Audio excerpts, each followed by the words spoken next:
all Canadian families, we are on the Titanic. The iceberg hasn't hit yet, so we're not sinking. If we don't shift course, that iceberg is coming for us. I'm not planning on leaving. I'm fighting. We want to make this country incredibly great. We begin to see that it really isn't about diversity. It is about punishing the people who perform beyond the mean. For people who don't care, where do you see Canada going? Oh, it's catastrophic. It is that bad. What is the carbon tax doing to lower carbon emissions? Exactly. I love this country. I was born in this country. I believe in what this country stands for. I believe in its people. I believe as a place opportunity for all to come and live, but the path that we're on is not working. And we are not going to be what we're supposed to be if we continue along this path. Yeah.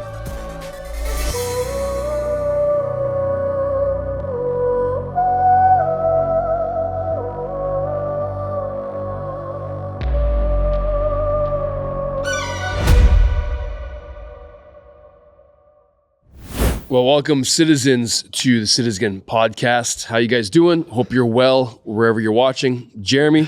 Welcome, citizens. You What sound are you rough, man. Do I sound rough? Citizens. Because your voice is so rough. You're still on the mend if you Say were a watching. prayer for David. He sounded Can I rough. get some more volume of myself in my ears? If you're watching last week, I'm still on the mend. Yeah. Tail end, this thing is hanging on. So It's weakness. prayers for David. Weakness leaving the body.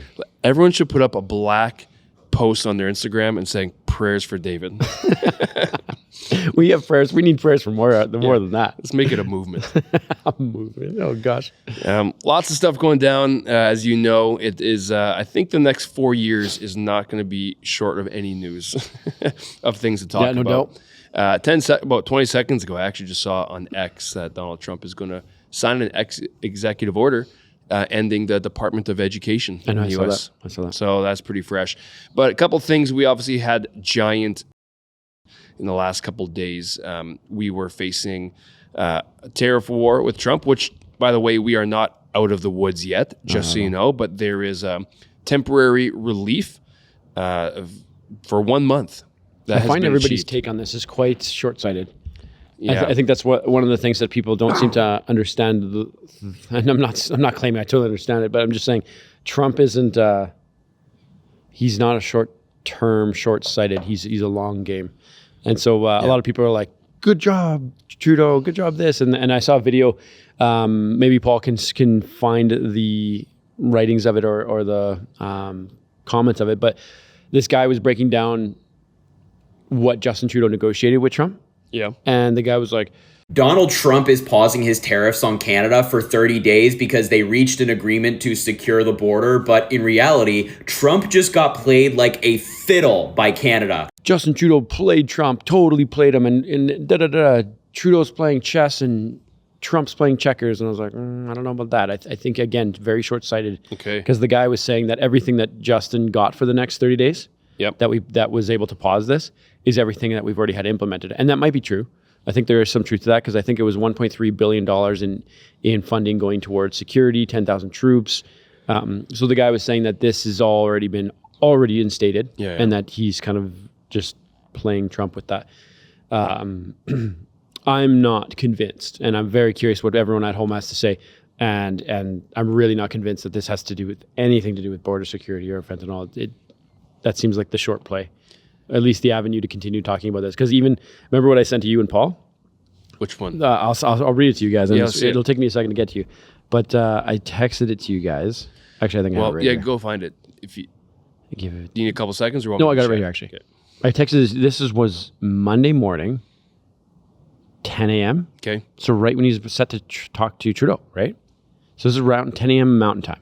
Yeah. So that's when I texted you guys saying, I guess the talks with Trudeau didn't go too well because this is what he posted this was already 2 days old. And he posted on reposted X. it. He reposted it Okay. on Monday morning. That's right. And it says, we pay hundreds of billions of dollars to subsidize Canada. Why?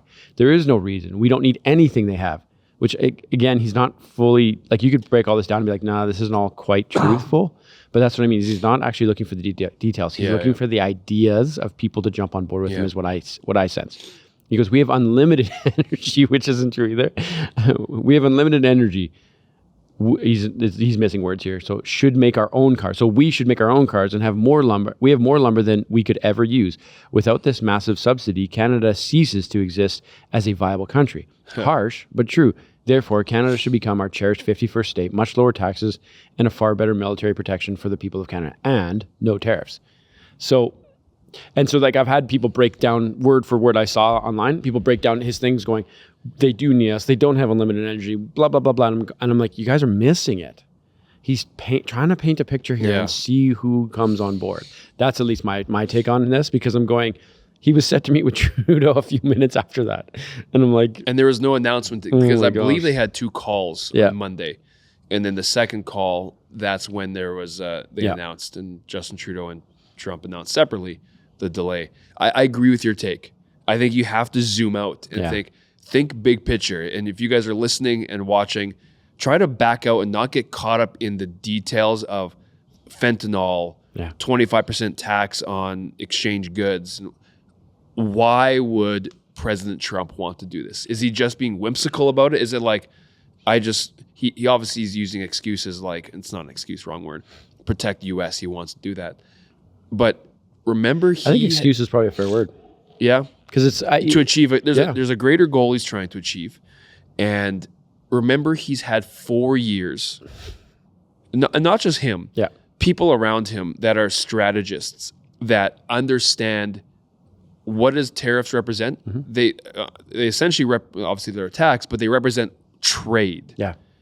Trump is, in my opinion, and this is something that you and I both read recently, there's a man by the name of Stephen Miran, Miran, who's been, I think his name's spelled with PH, Stephen Miran. He is a strategist. Now, he was just named to Trump's, I don't know what level of strategist he's named to, but he's one of the guys he listens to. He wrote this pretty in-depth article, this paper, A User's Guide to Restructuring the Global Trading System. Let's look at what Trump has been doing. He's going after Mexico, Canada, 2 of their top 3 biggest trading partners. I think Mexico just took over number 1 as their largest trading partner. Canada's probably number 2. I think China's 3. Panama Canal. What is the main purpose of that Panama Canal? It's trade. It's a trade route. China was at one point trying to put an embassy. Did you know this? They were trying to put their embassy on the Pacific side of the Panama Canal for a while. And obviously Trump is making his play back to control the Panama Canal, the Gulf of America. You look at the 10% tariffs on China, which is minimal because compared to Canada and Mexico, Trump has got guys around him that, and also his language of, we're wanting to launch America into a new golden era. Yeah. He wants exceptionalism back for Americans. Well, and even the renaming of the Gulf of America, apparently, I don't know if this is true. Maybe Paul, can you fact check me on this? But there's speculation that the reason he did that was purely just to drill oil. Because apparently there was a number of things that Biden had blocked or put into place to block, so that they could limit the amount of oil being drilled there. And by renaming it, I don't know how much facts is it. By renaming it, excuse me, all the hoops that Biden made are no longer applying because that only applies to the Gulf. We're not going to drill in the Gulf of Mexico. It doesn't exist anymore. The Gulf of America. And so, but anyway, if that is true, his intention is to take the resources and put them to great use. And so it seems like that's what he's drastically going for. Do you have something to say there? Because I want to mention something that you addressed. I was going to read the opening line of the summary of this paper, but go for it. So the opening line is, the desire to reform the global trading system and put American industry on fairer ground vis-a-vis the rest of the world has been a consistent theme for President Trump for decades. And we are on the cusp of a generational change in the international trade and financial systems. So when you see fentanyl, which yes, it's a problem. When you see a leaky border that we have, yes, that's a problem. When you know that 2% of the sea can containers and going through the port of Vancouver there are checked, those are all issues. But those are all means to an end. Yeah, Trump is already established himself, in my opinion now, after reading this and doing a bit of a dive in the last couple of days. He wants to, and he's very open in his wording about it, but he wants to reframe the global trading system. America is already a superpower in the world, and it's been on the decline.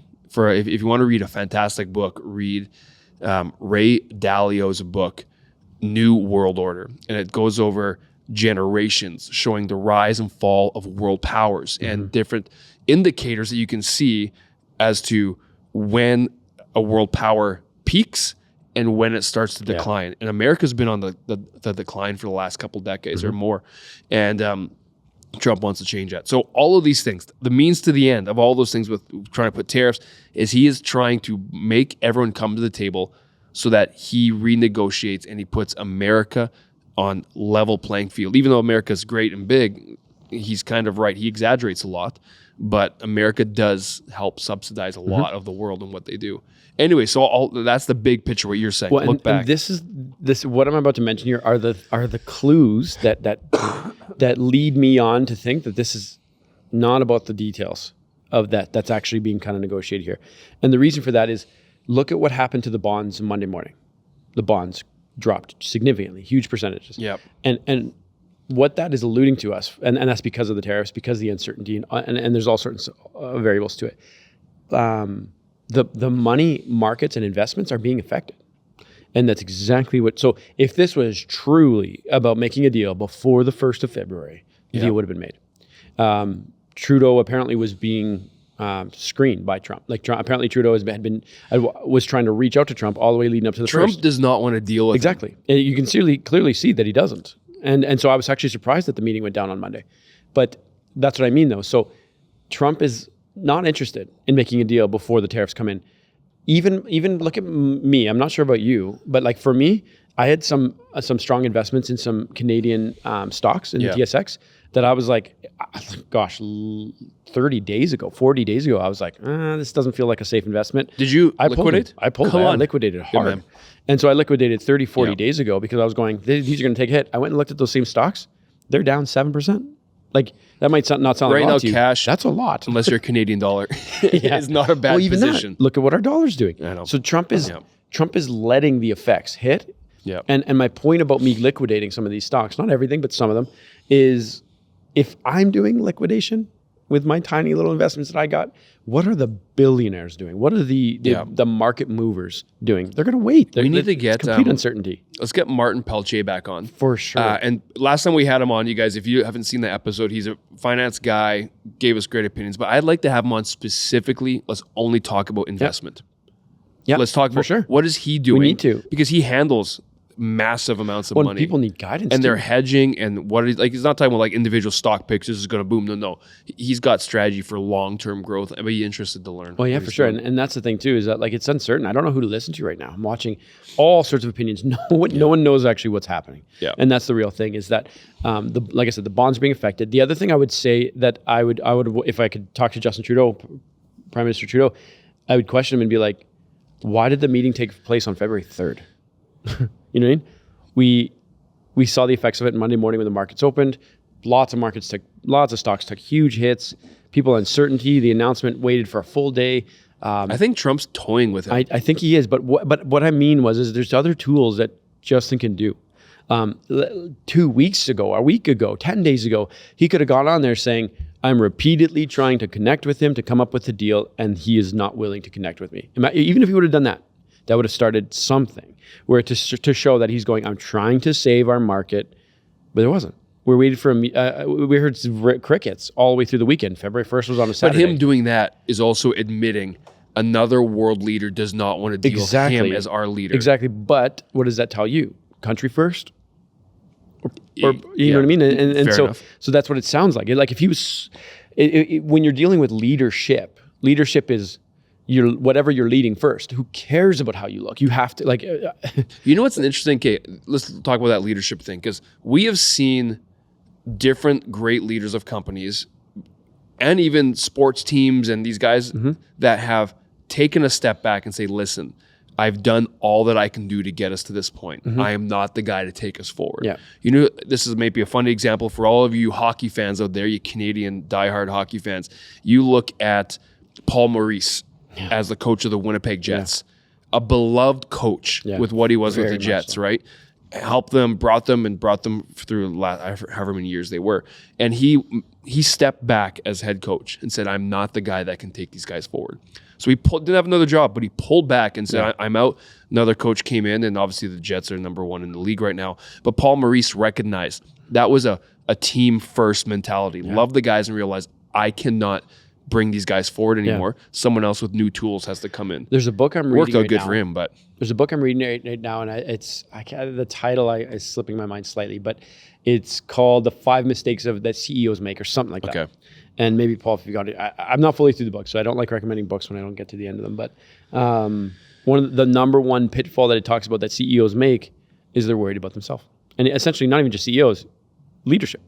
If I'm trying to save face with you, I'm not truly leading anything that I'm doing. You know what I mean? Because it's not I'm not like, that's why nation first, where you see Trump truly trying to push the nation forward, is so refreshing, because you can see he doesn't care what anyone thinks. yeah. He has nothing to lose, and he's just going for it. And that's the part that we're seeing here. So I just want to make sure I hit my points. Yeah, the fact that it happened on February 3rd is a massive point that no one's talking about. I'm going, why did that happen? And then the other thing, too, that no one's talking about, too, why only a pause? We're already 25 days away from when it comes back in. And taking the weekends from there, we're 17 business days away from tariffs turning back on. I don't know. I'm close, somewhere around there. But everyone's like, woohoo, we made it. I'm like, what? We're just over 2 weeks away from it starting up again. Like, We need to realize business days. we are not out of the Not even woods. close. This is like small golf clap that we actually got a little bit of a pause. I personally give Danielle Smith more credit for that. I think Trump knew already after dealing with Smith, I'm going to give a little bit of so I can achieve a different goal.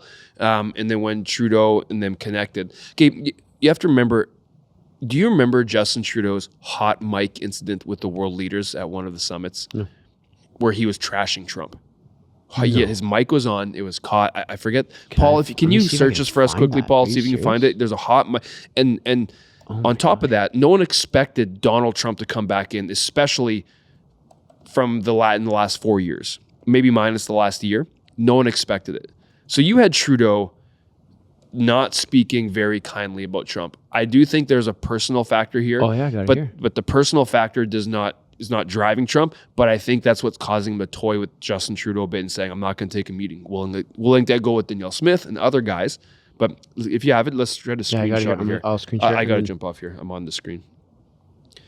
But this was something that I don't think Trump forgets this kind of stuff either. So just so you guys know, relationships between leaders of countries is important. Strong relationships. So let's see this. I'm not sure. It's a minute 27, so we'll see what we maybe clip here or not, but I don't know.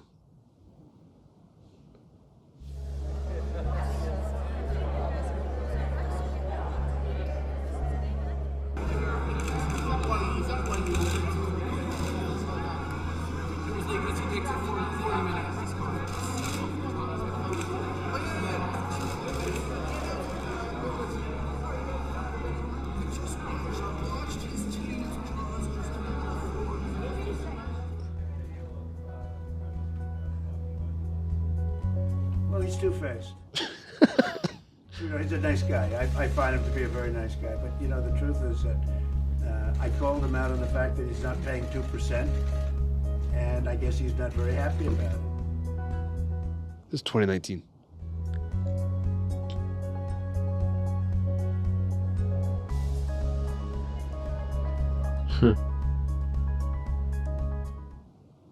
Anyways, and I think there was also another one more recently.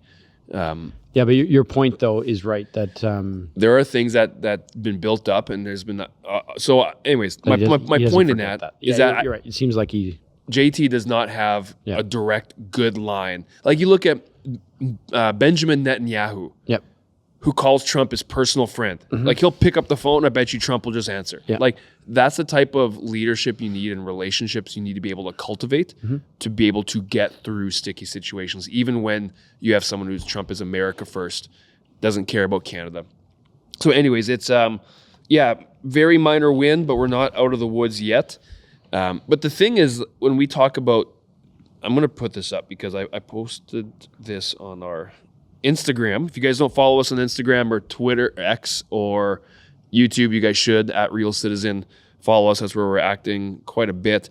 But this hypocrisy keeps coming through because we have leaders talk about Canadian first. You have Jagmeet Singh, Justin Trudeau, you have all these guys saying, yeah, and I'm all about Canada first. Like if we produce Canadian goods, sure, let's grab them. We have amazing, smart people and products that we can build here. But when it comes like this, I love that our leaders are saying buy Canadian when the eastern part of Canada will literally not buy oil from the West. We would rather import oil from Saudi than build infrastructure to move and refine oil from the West to the East. So Canada first only applies when a threat comes to you. But when there's not a threat, it's like we're team world. We're team World Economic Forum ideas of one nation, and you know what I mean? It's we haven't been Canada first. We've been literally stopping projects that is Canada first. It's harder for us to trade with each other's provinces than it is with other countries. Yeah. Isn't that insane? Yeah, we imported, so as of 2022, Canada has imported $2.38 billion worth of oil from Saudi Arabia. Yeah. Making it the second largest supplier of imported crude oil to Canada after the United States. If the East, which does get some Canadian oil, do you know how it gets it? Through the Enbridge line through Alberta goes down in the States. It gets refined at extremely discounted prices. It gets moved back up, and then it goes up to certain parts of Ontario, up through the Great Lakes region and all that. But when you look in Eastern Canada, we still rely heavily on importing. Like that's the whole hypocrisy of the oil and save the climate and all this stuff is that pipelines are a million times safer and better for the environment than oil tankers coming from countries that have little to no standards when it comes to climate initiatives. And you look at Canadian, how we do our oil, is that we are a leader in the world in terms of, I'm blanking on the words, but in terms of doing it according to what's best for the climate. We are a world leader with that. Well, and I just, my next question I threw into ChatGPT here is how much oil does Alberta send to the U.S. a day? And we send 4.2 million barrels a day to the U.S. Yeah. And like, what's funny was look at ChatGPT gives me a little disclaimer, because if anyone's ever used ChatGPT, you can tell that it seems to have these biases, and you can kind of talk it out of it, being like, no, I didn't ask for that. If you had to oppose that, what would you say? And it's always a lot of fun, because you see these memes. Have you ever seen these memes where there's like, they take clips from movies of like people, like a cop beating up a guy going, tell me the truth. Have you seen these? And they'll say, it's me speaking to ChatGPT. Faster, shorter, make it punchier. And they're like beating the crap so abusive to ChatGPT. Paul, if you got it here, I don't know. Maybe we need a disclaimer, but I don't know. It's funny because it's just the way people talk to ChatGPT. And if you guys are the same, I'm curious if anybody's watching. But you can kind of bully ChatGPT to be like, why are you give me a bias? And so even on that, it just give me a disclaimer. It's important to note that while Canada is a major producer and exporter of crude oil, certain regions, particularly Eastern Canada, rely on imports due to logistical and infrastructural considerations. Saudi Arabia remains a key supplier in meeting these demands. So it's essentially saying this is the only way to do it. But what we know is that there's been multiple pipelines proposed. So the only way they're essentially saying it's this is the way it's meeting due to logistical issues. Yeah, but a lot of the logistical issues is provinces not wanting to play ball, and a federal government not wanting to play ball. Yeah, so we'd rather ship it from across the planet on these, like if we're talking awareness of the environment, the risk of a shipper, I like that. I like that. A risk of a shipper. An oil tanker is just huge going across from not to mention, are we going to talk about like the way that, is it a clean way to do it? Yep. I'm not sure. Also, what governments are like, where are we supporting? We're sending our money over there to Saudi Arabia. Do we want to do that? That's a question we should ask. It's nuts that we have it in the same country here and we have not created the infrastructure, which is what it's saying. Yep. To send it to our own people, our own country. Well, and this is the idea. What I do love about Trump is that he is America first. I am a believer in nations being nationalistic.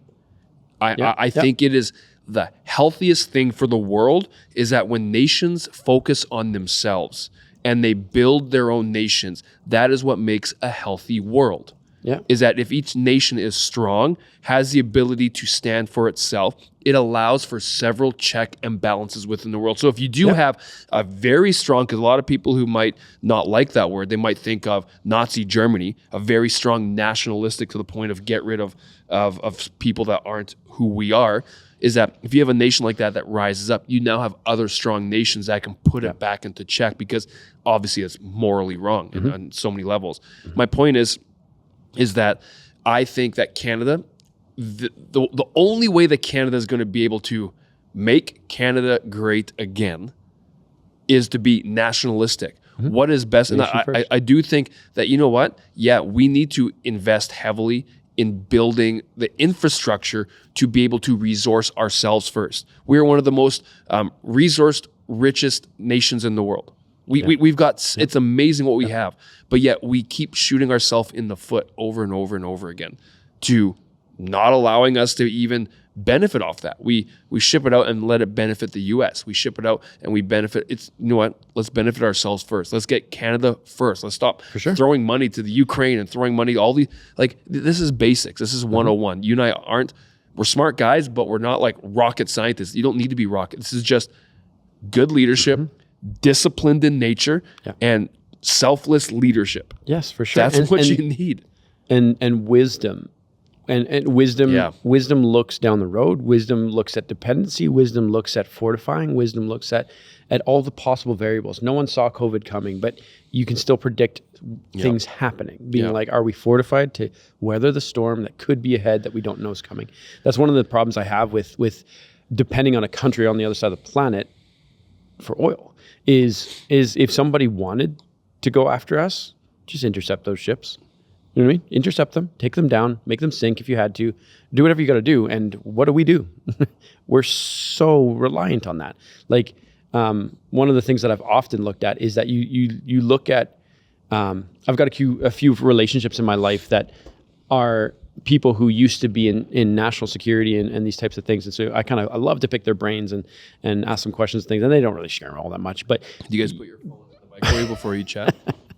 You don't bring your phone in the building. No, but one of the things that they I've always alluded to was like, and this is the way that they kind of point you in directions, is being like, if you were a bad person, what would you try to do to hurt this nation? There's evil people. What would you try to do? And I was like, at first you're thinking very superficially, like, hurt people. And you're like, no, these people aren't interested in hurting people. They're interested in making the biggest bang they could do to hurt something. And so essentially it's infrastructure. Like, even, I don't know anything about this. I haven't looked into it. You hear about that car bomb in Kelowna on the bridge? When was this? So like a week ago, maybe you could throw it up there, Paul. There was somebody drove down, you know that giant bridge that goes across the lake? Yeah.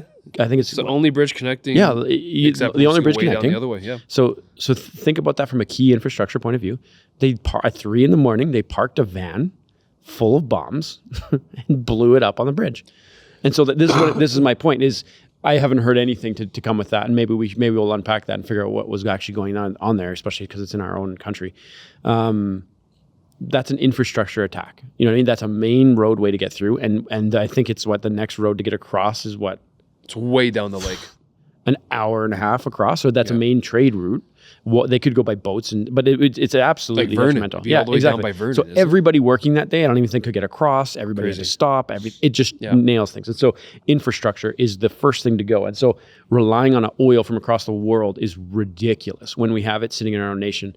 And if we had a nationalistic, and a person that was nation first, we should be building our own oil to get across from where we need it, so we can support our nation. Yeah, and when I've seen over the last while how much money, just checks written like we've got $1 trillion in cash that we don't know what to do with. It's like just being written to all around the world. I understand humanitarianism to a certain extent. Yes. To a certain extent, just to make that clear.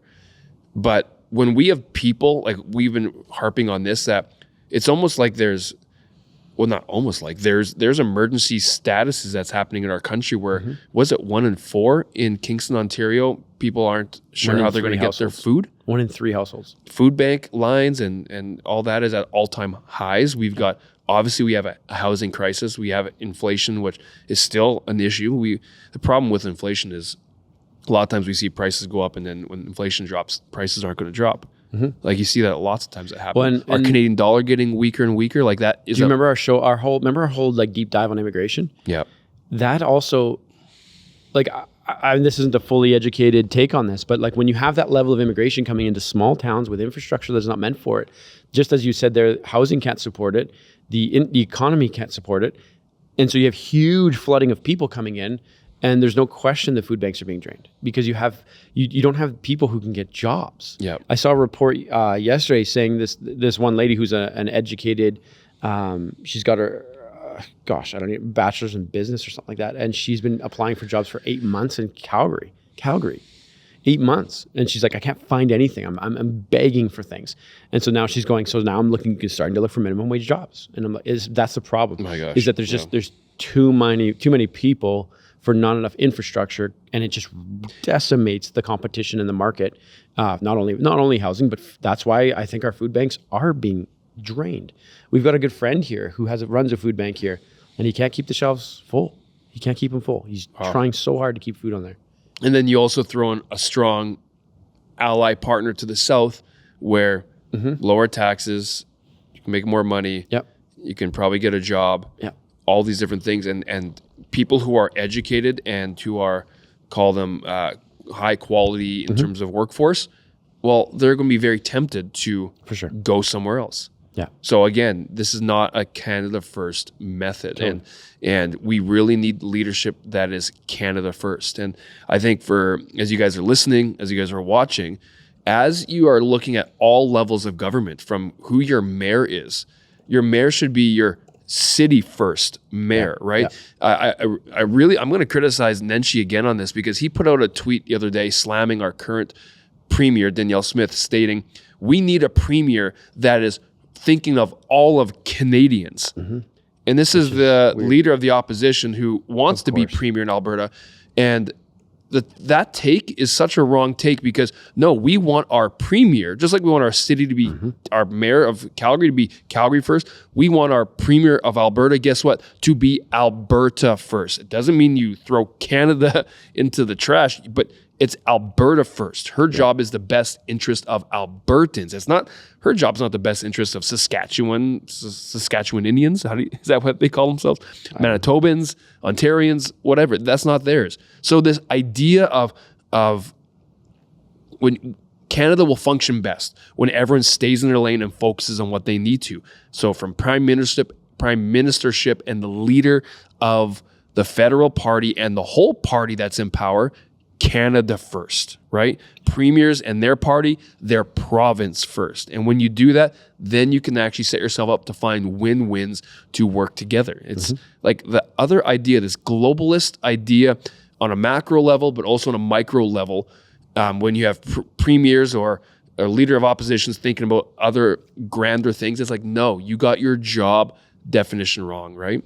It'd be like me. If I'm working here and we do a lot of work together, Jer, but I am now focused on someone else's job that's in Winnipeg, and I keep doing that, and it's like, what are you doing? Like, we all have our lanes and our parameters we work within, and when everyone does that, we become a cohesive team, and we actually can achieve something. But when you have people that have these crazy ideas, it's just chaos. And what does chaos get us? It gets us the position we're in now. For sure. Right? I wanted to show this is the Canadian dollar over the weekend. So right there is the weekend where you see that giant dip there.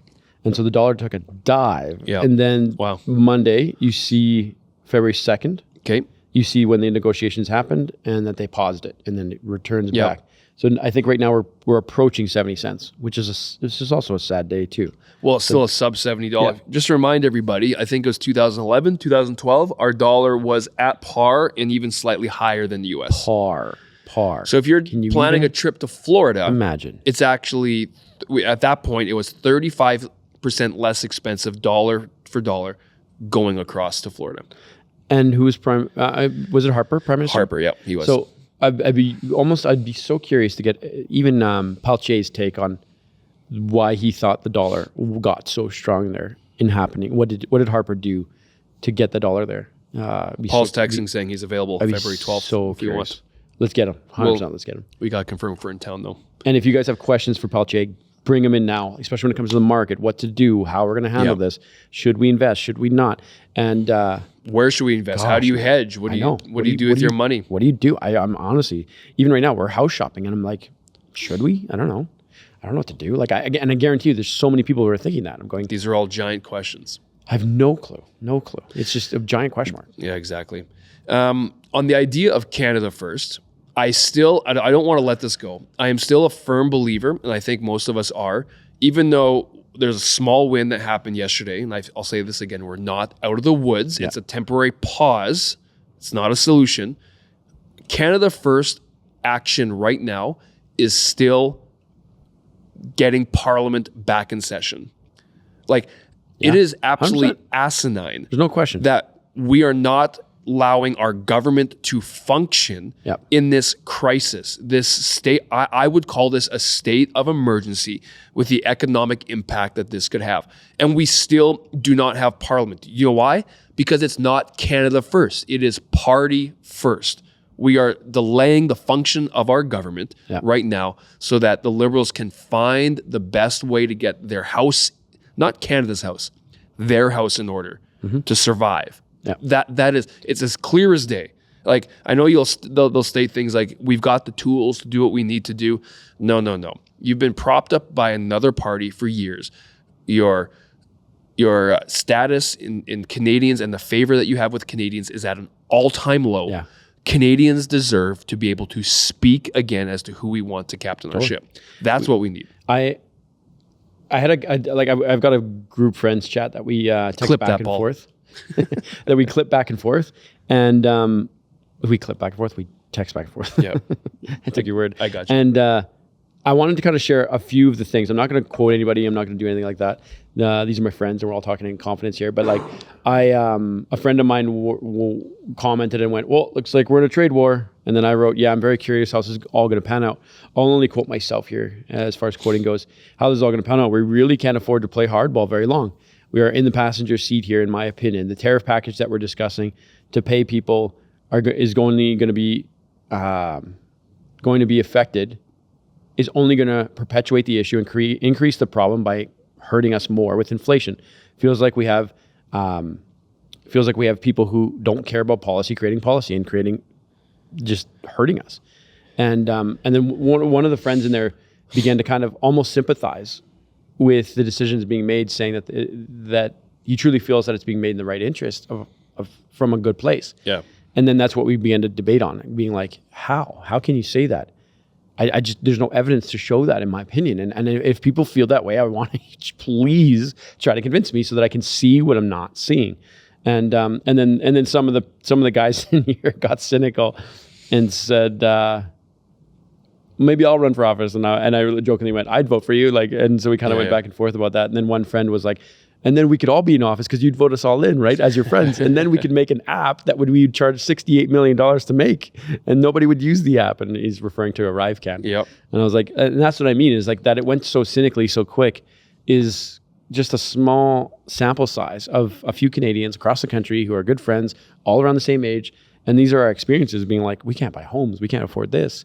It's just ridiculous. And, and I'm very curious what people's positions are on all this. And if you do disagree with us, I really want to see what you have to say. I know there's some people who watch us who disagree with us. There's actually some people I could call out by name who drastically have different viewpoints than us. And I value you. And I hope that you do actually get on here and disagree with me if that's what you're saying. But I struggle to find the evidence to see that these things were done in good intention. It just seems like it's just a lost ship. I want to remind people what you just said, because you and I, we're not some guys that just want to tout what we think, and we don't want to hear what you have to think if you think differently. We're not that. We are guys that's like, come to the table. Yeah. In fact, we've been kind of dreaming and talking about how we want it in this set here. We want to get a big round table and have like 8 people all of differing views and just have a great conversation and debate about things. And if that's you and you think you're well spoken, they drop in the comments or whatever. Yeah. We're going to be inviting people at some point when we do that. But the point of that's a cool idea. Hey, like imagine like 8 Canadians from all backgrounds. Yeah, where it's like business owners, immigrants, permanent residents, students, Like name it all. That'd be the Well, you know what? awesome Actually, shoot. it's the same idea. It was similar, except a little different from the one person in the middle surrounded by 25 people with opposing views. But if we did that and we had 8 topics that we would go through in just 10 minutes or 20. Yeah, you know what, Paul? We're going to brainstorm that later. That's and if there's people, especially if you're in Calgary, and let us know, reach out to us, and maybe we'll connect with you. Who knows? But exactly. But point is, we want the conversation. We feel that, and this is proven over time, is that when you have different points of view that are able, this is the key, that are able to converse and actually have constructive conversation, that is what makes us all better. It's not just shut up because you have a different opinion. It's not just an echo chamber, because too many of us, including some of you watching, sometimes me at my different points in my life, we like to be in an echo chamber because it makes us feel good. Oh yeah, you think the same? You think the same? Like, I think it's so funny when you have someone talking and someone says, "Oh yeah," and they're like, oh, "Yeah, you do agree with me." It's like, well, I know it feels good, but the point is, we should welcome the adversity, and we should welcome that other side of the opinion, because really ideas against ideas is either going to make, if you truly want truth, it will make your side of it stronger to learn or to realize, hey, maybe there's some areas I can change in that. We're almost out of time here, but I want to show you made me think of this video that I watched where this guy is being scrutinized. I don't know quite where he is being scrutinized or under what. But he's how many drinks I have here? 3 mugs. Go to a wine shop real quick. And a water. Like, can you guys? Yeah, what is that bottle thing? Like, I got my Shilajit. You got me some mushroom stuff. What's going on with this mushroom stuff? Oh yeah, man, quarter set mushrooms. Are coffee. This is the clip here. I want to show you guys. I'm going to just cast it out. Watch how this guy baits him, because he does exactly what you're saying. He baits him in the fact that he knows the guy is seemingly in his past sticks with his party lines and not good ideas. And so the guy baits him here. We'll quickly take a look at this here. So they're talking about immigration. Okay. So it happens kind of quick. You got to pay attention. How many illegal immigrants being deported by the new administration would you find objectionable? Mr. Melnick, I'll ask you, 1 million? I think 1 million would be a disaster. 2 million? I think that is enough that would have severe negative ramifications. I'm not reading what Trump intends to do. I'm reading exactly what President Barack Obama did. So you said President Obama was moral and inappropriate to deport those 1 million people. Is that what I heard you say? There were many people that were deported it's a yes, no under his question. administration that should not have been. Yes. Look, I would really appreciate it to say, if you would go out on social media and say that the President Obama did a horrible disservice to those people he deported, and he's as wrong-minded as every other Republican who said we've got to secure the border, deport people, because you can't have one being okay, one not being okay. See what he did there? Totally. So you could see the guy retracting right away because he was like, crap, I set myself up. I'm saying this is horrible. And that's why he even said, what did he say? Like outrageous or whatever. But then, and the guy thought it was Trump because he was saying, so he's getting ready to just slam Trump. And he's going, this is Obama. And then the guy starts to kind of retract his statements and he's like, And that's what I mean, though. It's exactly what you said, where it's like, we cannot be those types of people. We cannot. We have to. If new data comes to the table, you have to consider. Yeah. You have to consider That's blind partisanship right there. Yep. You have to consider it, and we have to be smart. We have to be wise. We have to figure it all out. And that's the part of being a good citizen. And there's so many people that have already decided what they believe, and they'll only accept information to support what they believe. Yeah. And they'll label everything else as misinformation or disinformation. Yeah. The problem is, you can be okay, this is what I believe, but you can't have a closed top where you don't allow any information. You have to be like, I am willing to look at what the truth is when it comes to this belief. Yeah. Why? It's either going to support you more, or it's going to educate you on, maybe I was misguided. Yeah. And that, and we've gotten so many people that that's been one of our biggest issues over the last probably 5-10 years. People, we are losing the ability to talk to each other. Yeah. Without getting offended, without being so tied up in what we think and the emotionalism of it all. But what was the name of the book you said that we should read? It's a long read. Ray Dalio. Ray Dalio. Okay. Ray Dalio is a longtime business investor, guru guy, written lots of books. It's called New World Order. It talks about the changing micro, macro markets, and it gives you great insight. It goes all the way back. Like, he looks at macro trends even 1,000 years. Interesting concept, he said, just on the side. One of the interesting concepts he said was that every person usually thinks, like we think about World War II. World War One. That's not going to happen in my lifetime.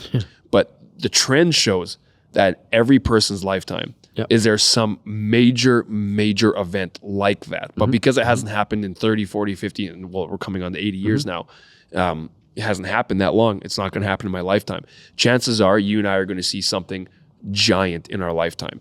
And people don't plan for that. That's the thing. What he comes back to is how do you plan and look at this? But and that's exactly the reason I mentioned the book was I actually think we need to I'd love to put a spot where we can put great books to read, where people can kind of maybe just dig into some. Are we starting a book club? Honestly, I think we should. Well, that's to me, reading is it's a superpower that everybody ignores. Yeah, Jared and I like to read a lot, and we hope you guys too, as citizens, start to read. It is the single greatest thing you can do because you can learn someone's lifetime of problems, mistakes, and overcoming and struggles, and in a week. Like you can you can't get that anywhere. And so if you can become an avid reader, you got a superpower.